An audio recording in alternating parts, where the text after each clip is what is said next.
here today so that I may speak with you on this very important occasion.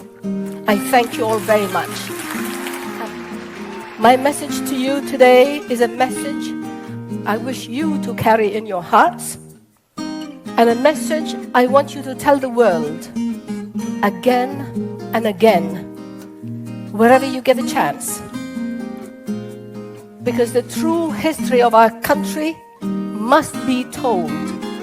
Because there are too many people who know nothing about Somaliland, who know nothing about our history, who know nothing about the geographical location of Somaliland, who are spreading wrong information about us. Now, for those who may know,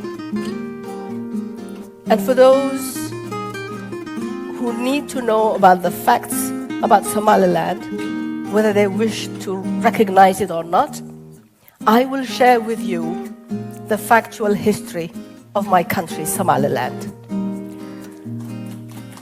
British Somaliland was British Somaliland Protectorate, and it was established in 1884.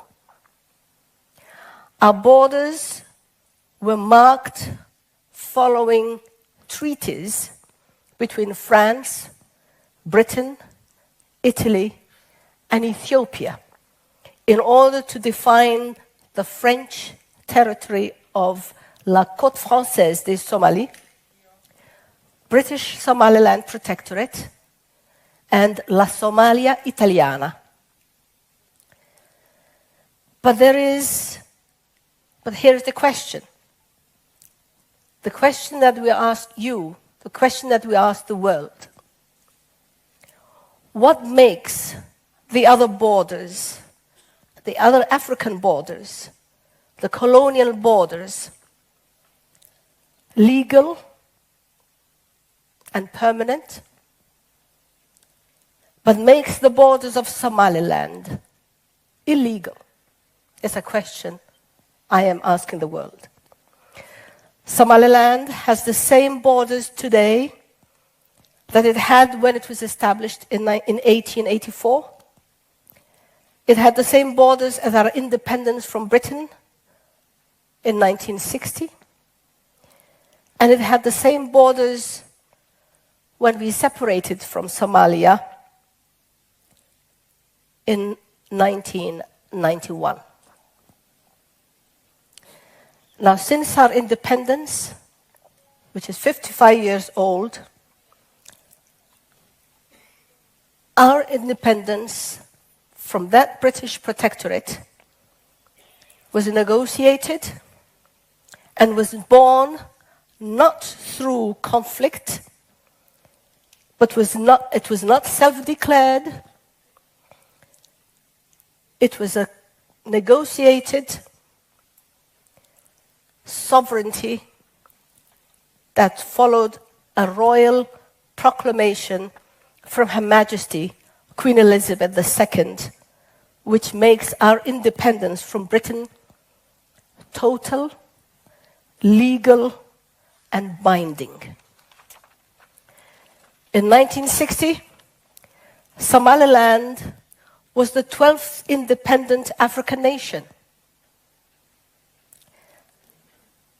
And it was senior to 42 African countries who were still under colonial rule in 1960 when Somaliland became independent. Somehow, these 42 countries are among the current 53 members of the African Union who, ironically, have given themselves the authority to determine the fate of Somaliland. After independence, Somaliland became a member of the United Nations and was immediately recognized by 34 UN member states, including the 5 permanent members of the Security Council.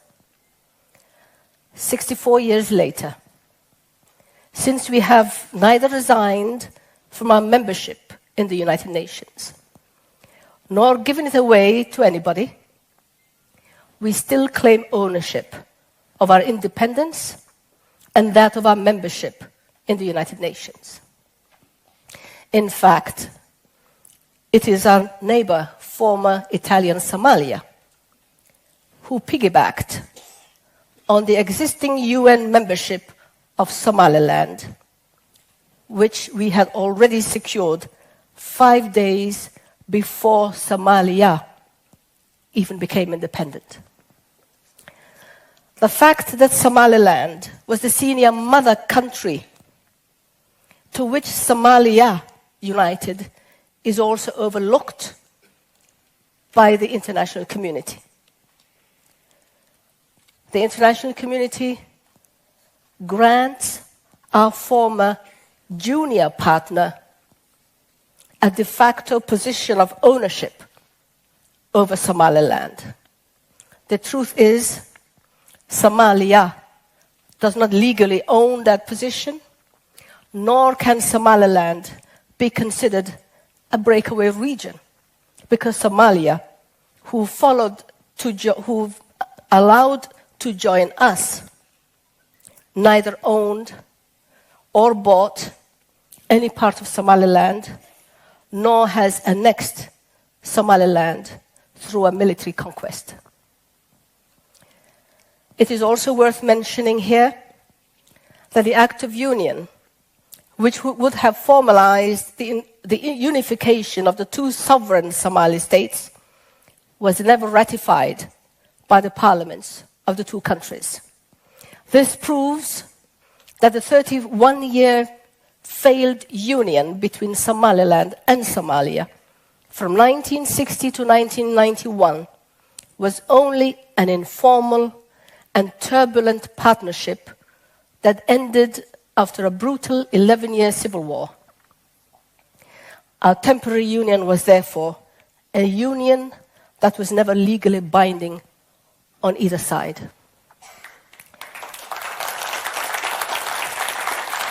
We all remember the union between Senegal and Gambia, which lasted only 6 months. The union between Egypt and Syria lasted 3 years. Just as we did, these countries went into a voluntary union in good faith as sovereign countries. But when their union failed to satisfy the aspirations of their people, they separated without any punishment or banishment from the international community. On the contrary, Somaliland is being punished, and Somaliland is being banished for doing exactly the same as these countries did. Somaliland at least gave our union a much longer trial and only separated from it after the military regime of Somalia and Somalia's dictator, Siad Barre, carried out war crimes and acts of genocide against our people. We withdrew from the union when government airplanes indiscriminately bombed and flattened 90% of our cities and destroyed our schools, destroyed our hospitals, destroyed our mosques, destroyed our markets. We withdrew from it when tanks and heavy artillery pounded civilian dwellings without pity. During those 11 years of genocide and mass killings of civilians, the world did absolutely nothing to stop the carnage of our people. Where was democracy? Where was the justice? Where was democracy then, when thousands of women and children were massacred? Where was democracy when over 500,000 of our people became internally displaced? Where was democracy and where was justice when an additional 1 million sought shelter in camps in Ethiopia, in Djibouti, and many came to Sweden and other countries where they could find refuge? To this day, we discover mass graves containing the remains of small children. So far, 100 mass graves